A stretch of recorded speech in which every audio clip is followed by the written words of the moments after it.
and welcome back to the Constitutionals Podcast. I'm your host, Chad White. Nope, LinkedIn Logs, the Jobs and Business News Podcast. I'm your host, Chad White. If you didn't know, this is the Jobs and Business News Podcast for website, cpluscom.com. Like I just said, it's a website. Go there. Guys, it's the middle of the day. And I will say this right now. It is the middle of the day. I did not do this yesterday, and I just had to do one thing for work. Okay, cool. It's been done. Whew. Yeah, it usually comes out on Tuesday. I didn't do it on Tuesday. I just didn't do it. I was working. If you look at my watch here, there's a reminder, a task that just popped up that says C+ comedy stuff, and the podcast is one of those. And yeah, interesting. Oh, welcome back. We are in the middle of July. No, we're at the top of July.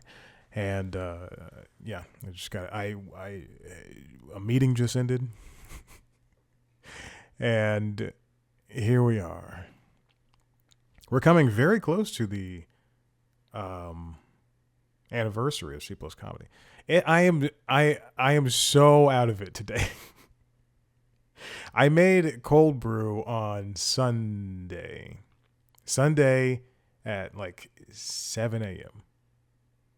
Came back from a walk with Maverick, made cold brew, and then I went to the driving range. Which, since I mentioned it, I went to the driving. I like going to the driving range. I like playing golf. I like going to the driving range, and I've been going basically every Sunday for the past month because I'm not doing anything. So I've been going to the driving range.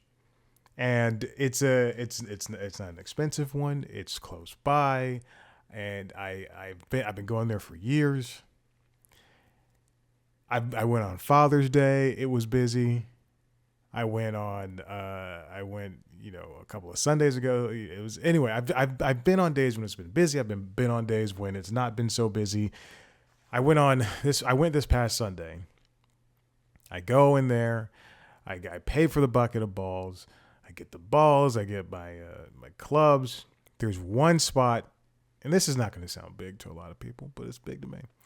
There's one spot towards the end. There's a guy at the end. There's a spot, and then there's another guy who's having a hell of a time swinging. I swear to every time he swings, God damn motherfucker, shit. Just to himself every single time. I was laughing my butt off. Anyway, and there's no bays. It's just like an open space to swing into this field towards the golf course. So I get that one empty spot. And again, these are and it's an empty spot because there's a bag holder thingamajig. I don't know what that's called because mine has legs and I press down on it and the legs come out. When I originally started golfing, I had my dad's clubs after he passed away, and the bag was ripped to shreds. So I get a used bag. I don't know where I got it, and it did not have legs on it. It was just a standing bag. And then when I bought my set of clubs from Facebook Marketplace, the guy that sold them to me, it's just all top flight. It's all top flight. They're cheap, but they're cheap and they're lighter than the clubs I started with, which I still have. They're next to the treadmill actually, and anyway, so there's the stand there and everything. Whatever, who gives a shit? So I'm warming up. I'm doing my mobility. I'm doing this and that, and I start hitting balls, and the guy behind me, he's almost done. The guy in front of me, he's finished. And then eventually within 15 or so minutes, both spots are empty. Remember, it's just 2 spots. A group of 3, I see them come just marching down the long ass lane. And I'm like, okay, well, they're gonna get next to me. There's 3 of them, maybe 2 will double up. And I let those thoughts come in and out of my mind, and I'm listening to, I think I'm working my way. Also, as I'm swinging, as I hit, at the driving range every single week, I've been listening. I've been working my way through a couple of bands that I've been interested in. It's REM, Queens of the Stone Age, Turnstile, and Alice in Chains. And I know three of those bands don't make sense for golfing. REM is the only one that really makes sense. But I heard one Turnstile album. I heard the most recent one and the one before that. And I was like, I have to listen to Turnstile. And then because I listen to a lot of Pearl Jam and Stone Temple Pilots and things like Temple of the Dog, I Google on YouTube Music. It's always suggesting, Queens of the Stone Age. And then also on Lithium, they're always playing Queens of the Stone Age for some reason. On Lithium on Sirius XM. And then REM, I've just been interested because I really like the album with Losing My Religion and those other songs. Like that's a fantastic album because I've heard a lot of that album. So I'm like, why not? And then Turnstile because Turnstile's cool. And then Alice in Chains because I know 2 Alice in Chains songs and I think that's really cool rock. So I listen to these albums as I hit just extraneous information. And these 3 guys come in. Not only do they're like staring at me the entire time, and I know it because I look up and they're just like looking at me. And I'm just, okay, but 2 of them in front of me decide, why don't we fit 2 people at once? Why don't we not take turns and just fit 2 people at once? And they both, are now. So now they're pushing towards me, and one guy, and I'm not kidding when I say this. This is not a joke. It's not over exaggeration. As close as the camera is to me, this is how that guy was. Like this is not even 2 feet. This is less than 2 feet. That guy was that close to me, and I was so irate when I put I have one of the irons because I was working on doing some iron work, and I put the iron down, and then I see Air Forces come into my periphery, and I go, what the fuck is going on? And I look up, and this guy is right in front of me, and I'm going, are you kidding me? So I pull off, and I back up against my bag, and then I just stand there, and I wait for him to hit, and then now there's a guy behind me, and and because this guy has pushed me over, this other guy is right next to me, and so now I'm like, where am I supposed to do this? So as they poorly hit their balls, and I'll say this, I did shank one when they came over, and that was the only one I shanked for the rest of the time because I was pissed. But I walk on over, and or like every time they hit, they pull back to go get more balls from, I don't know why their basket was so far away from them. I come in, I drop 5 balls, and I go whack, whack, whack, whack, whack, and then I pull off, and I just stand there, headphones on, sunglasses on, and I'm holding the club like this, just on the ground, waiting for them to hit. And it pissed me off so much. This is supposed to be a time for all of us to be alone and not talk to anybody because we don't know anybody. I didn't say anything when that guy in front of me was cursing and he was mad. It was very obvious he was going through something. And I fully expect for other people to give the same kind of discrepancy. Like be discreet. We're all if we don't know each other, we're all there alone and we all are doing our own thing. And I'm not going to bother you. You should not bother me. And then, so every time I pulled off, I would look at them and they would be like, why is he doing that? Why? Like, because you're fucking right there. It's ridiculous. Anyway, that's usually for the constitutionals, but because I mentioned that I've been golfing lately, I brought this back up. Okay. Anyway. Sorry, I'm looking at a message. All right, let's get on with this news. Hey, let's talk about Xbox. Let's talk about Microsoft. If you don't know, they cut 4,800 jobs. This comes from Reuters, written by Aditya Soni and Akash Saram. Microsoft to cut 4,800 jobs, overhaul Xbox unit. Of those jobs being eliminated, it's about 2.1% of the workforce. Most of it is 3,200 of those roles that are spread across about 5 studios in the gaming unit of Xbox. excuse me, that sentence was very poorly constructed. Of those roles, of the 4,800 roles, 3,200 are across 5 studios in the Xbox unit. So a majority of it is happening at Xbox. And they are not being replaced by AI. So that's good.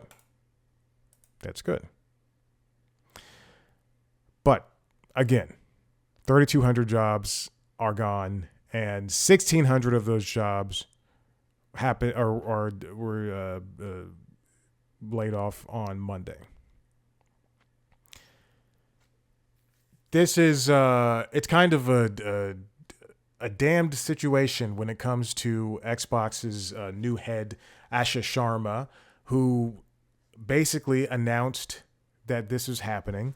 And they're also losing 4 studios, which includes Double Fine Productions, which is the creator of Psychonauts and some other great games, and Compulsion Games, which just recently put out South of Midnight, which is like a platformer storytelling game that I probably got about a third of the way through.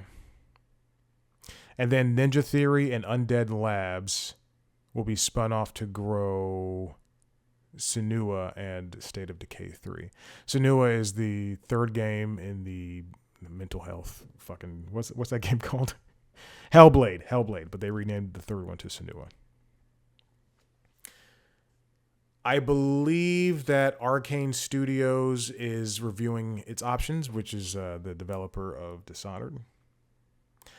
I don't understand how this is happening. If Microsoft is really gung-ho about gaming, the Xbox division, then this doesn't necessarily need to be something that happens. It's it's the big company Microsoft, which makes billions and billions and billions of dollars. They did not have a bad year last year. In fact, they had an amazing year, mostly thanks to AI. This is devastating to hear in the gaming community, and it comes right after Sony said they're no longer making disc-based games. In the same way that games on disc, they're no longer printing discs. In the same way that Rockstar says they're no longer printing discs. But this is everything that's happened in the past 2 weeks in terms of gaming news has been huge. And it is a giant step back for the industry. If Microsoft is, if people really care about, this console sells the most, so that means it's the best console. That's what people say about PlayStation. Then Microsoft, if they were smart, then they would just do the opposite of what's happening at PlayStation right now. In fact, if this happened at Sony, at PlayStation, I think people would be like, this is a beautiful thing to happen for the gaming community. And tell me I'm wrong. There's a couple of, anyway. I'm not gonna get off on a high horse about gaming, the gaming industry in general.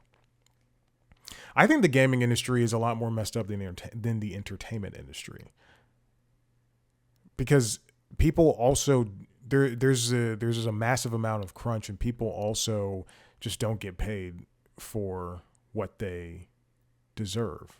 And that includes people who make the games and voice actors and everything.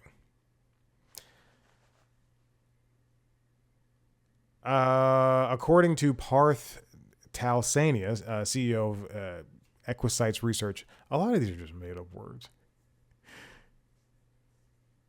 This person says targeted cuts makes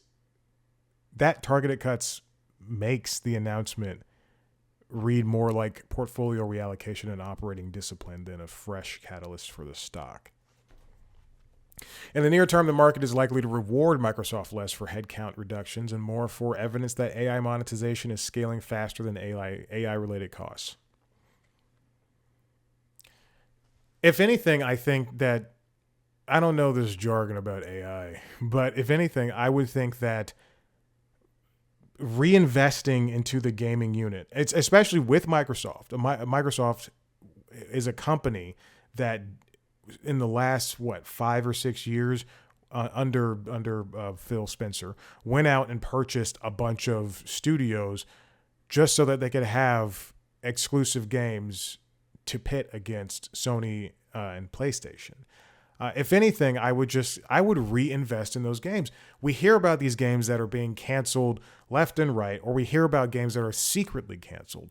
And if all of that is to be true, because something's not working out, not everything has to be a blockbuster. In the same way that, look at I was going to say Disney, DC's Supergirl. That was, I don't know about anybody else, but I saw commercials left and right for it. I saw it on everywhere from Peacock to HBO Max, obviously, to Netflix, to Hulu, to Disney Plus, obviously, because there's two of them, same platforms, whatever. I saw it on YouTube TV. I saw it on Instagram, TikTok. I saw ads everywhere for Supergirl. The marketing department did a fantastic job putting the news out there that Supergirl exists.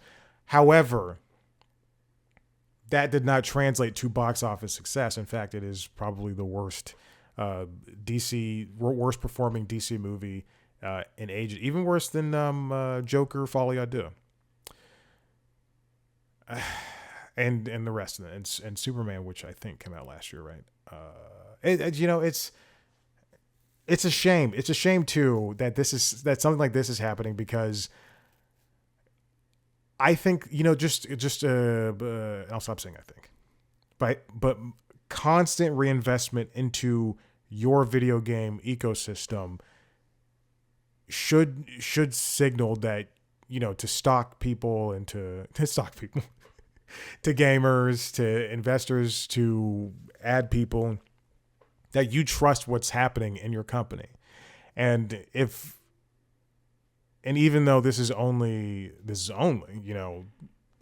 4,800 jobs, 2.1% of the workforce, 3,200 roles in Xbox.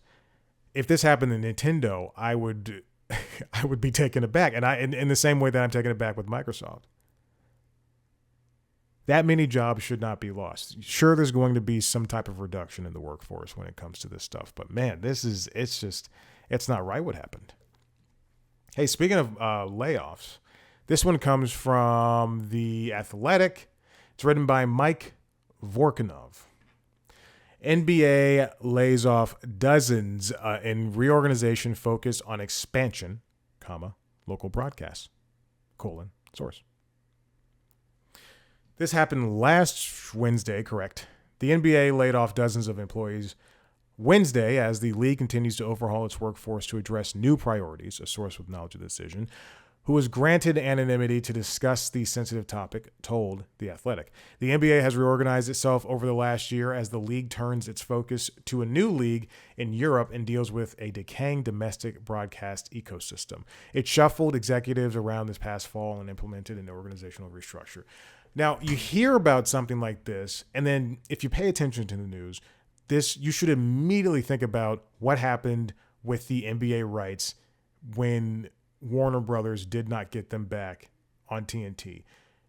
Wouldn't you think that since Peacock and NBC and Peacock rather, won these rights to broadcast these games, and now a lot of these games were this past season on Peacock and NBC's broadcasting channel, as well as NBC Sports, I think, as well, the newly reformed NBC Sports television network.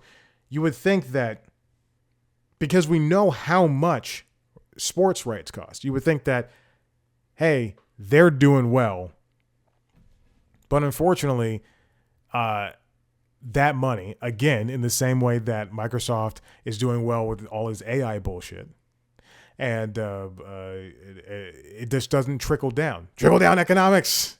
Reagan was wrong. Wednesday's layoffs put the NBA further down the previous mentioned path of organizational restructure. They're relocating resources toward other areas of emerging growth, such as the WNBA and the planned European League, as well as into its local media strategy. But the thing is, I would love, if that is true about the WNBA, then I would love to see more games, not just on television proper, but on places that in places that people can easily access. Just because a game is on Ion doesn't mean that I'm going to go search it out on Ion. You put it on NBC, you put it on ABC, you put it on Fox, you put it on CBS, even the CW, then I'm more than likely to watch it. But if it's even the NBA channel, I was this morning when I was preparing to watch tennis, Wimbledon, I was scrolling through the YouTube TV in order to find ESPN and ESPN2, and I think I've been bitten by bugs because I'm itchy as shit. Sorry, this is a very explicit episode. Usually I don't curse on this show. I try not to. But when I was scrolling through, I saw on the NBA network that they were airing some sort of WNBA thing. It wasn't a game or anything. It was like a doc or something.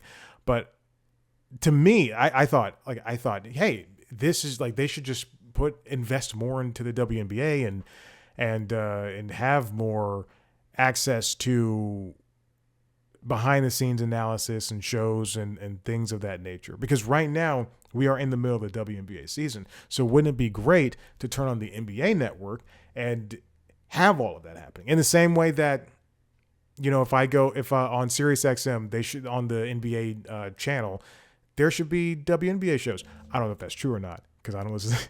Because even though I do have the NBA channel logged into a preset in my car, I never listen to it. It goes the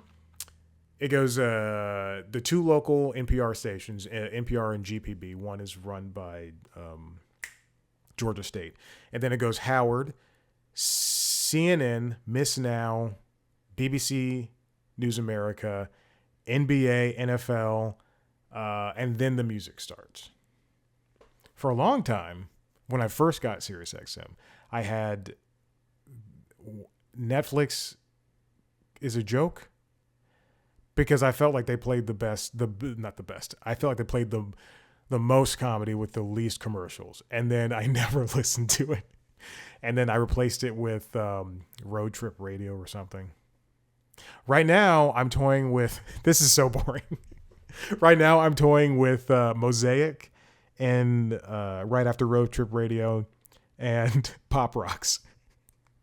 Pop Rocks are rock songs that hit the pop charts.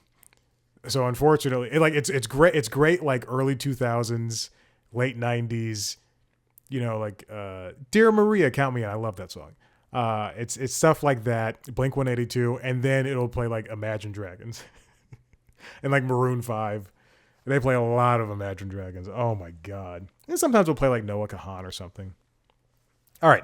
Anyway, but if this is a like true reinvestment, then I would like to see this all over the league. I would like to see this throughout whatever the NBA plans on happening. They're going to launch a new European league in the next 2 years and took final bids last Tuesday for franchises in the new project. The NBA intends to have 12 permanent members in the league, along with 4 wildcard members. It's working with FIBA, the Switzerland-based international governing body for basketball, to stand up to the league. Again, that's also good news in the same way that having NFL games throughout the world is also good news.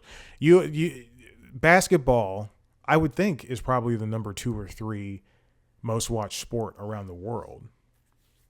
So if it goes footy, and then baseball probably and basketball are probably tied, or switching back and forth on the 1 to 2. I would love to see continued reinvestment.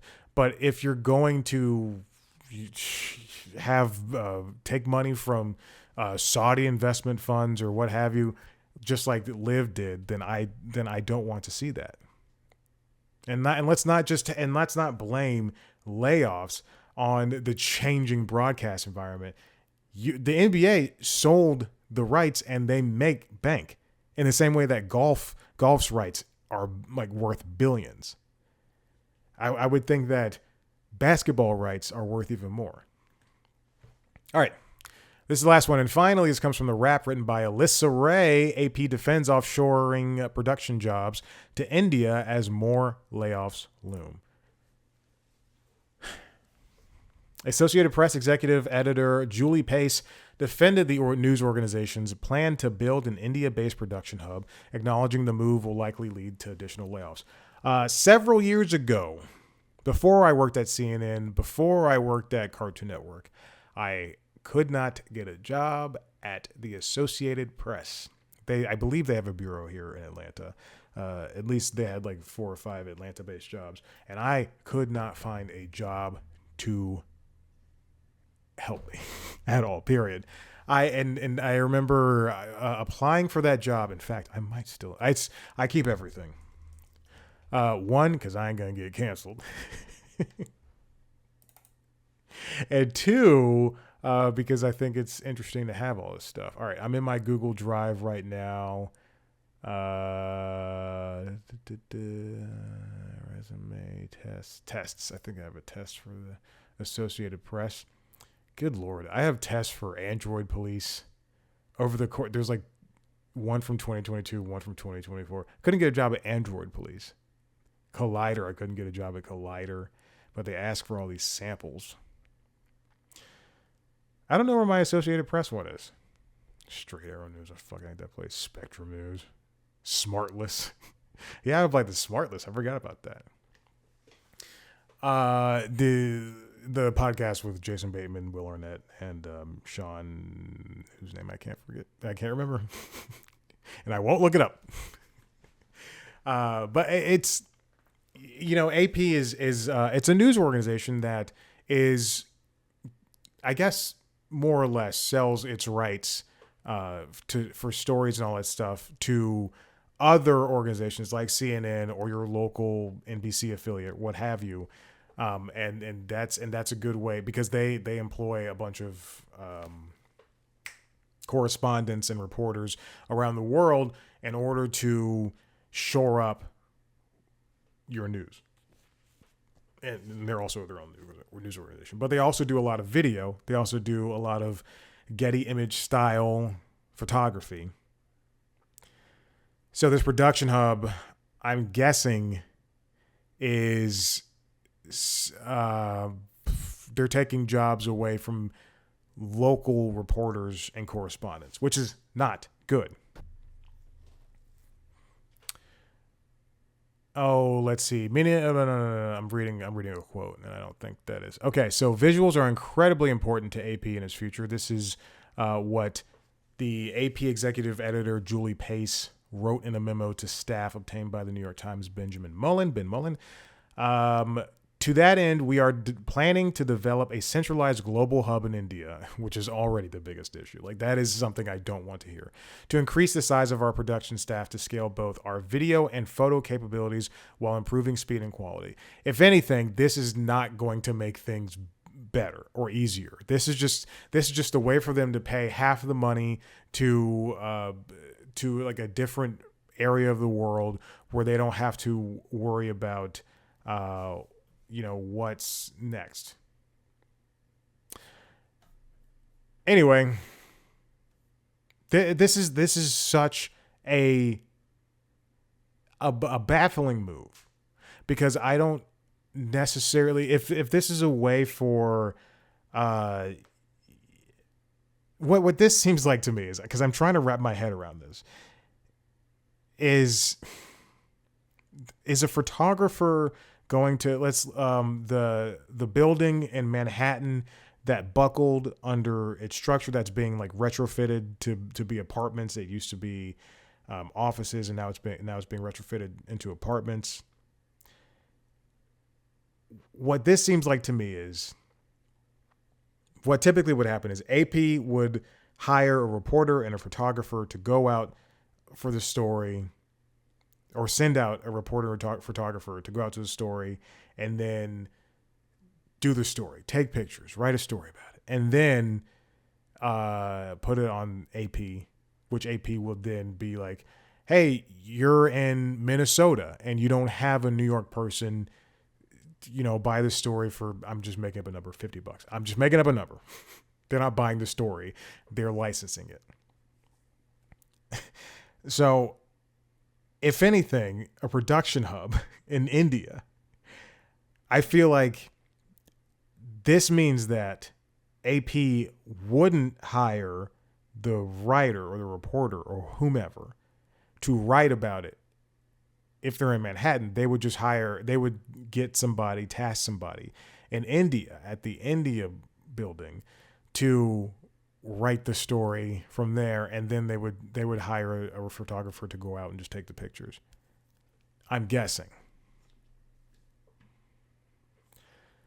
I don't know. It's a bad idea. Every single thing that has happened is a bad idea around. The last month, the AP laid off 20 U.S.-based journalists, which it saw as part of restructuring aimed at shifting the organization from print to visual news, which they've been doing for like the past couple of years. This shift to visual. Yeah. This shift to visual news has been it's been very alerting these past couple of years, where people, again, and this is like a broader problem with YouTube and TikTok and Instagram and even like Reddit, because sometimes you'll see somebody post something very long on like the 4K Blu-ray subreddit, and people would either complain about it's too long, or the person in the post would be like, I know this is too long. But if we have trouble reading stories, and if we look at, if anything, if TikTok and Reels and YouTube Shorts and any of that shit is indicative of where we are heading, we're getting dumber. We're getting so much dumber. We should relish reading a 3-paragraph story, but instead, and I'm guilty of this too. Sometimes I'll see something long and I'll skip to the end. I'll go, what do they want? Whereas I'll send like a long message, a long text message. Nothing serious. It'll just be like a bunch of jokes.